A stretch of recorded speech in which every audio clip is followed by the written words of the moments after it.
Hi, hello. I'm here. So, for lesson 22, I will give you another set of oral reading of Gregg Shorthand so that it is easy and you can understand on how to read one by one the Gregg Shorthand. Okay? So, we will start from Dear Neighbor, we are happy to write you that the new waiver cars have arrived. Period.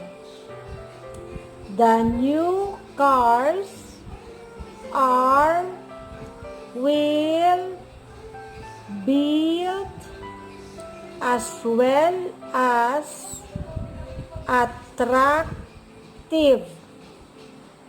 Paragraph. You can buy the cars you like, or you can lease it. Period. If you buy it, we will help you finance it. Period.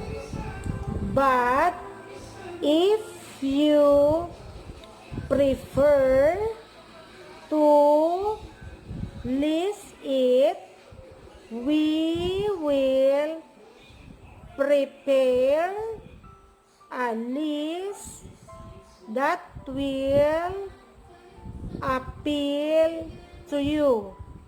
Paragraph.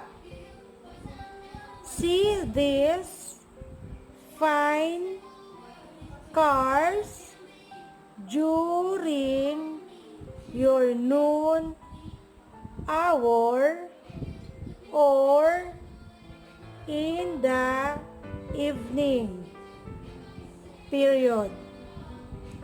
We are open till 8. Period. Your waiver car dealer. D-E-L-R. So that is dealer. Okay? So that's the end of my oral reading for lesson 22. So see you next time. Bye-bye. Thank you for watching.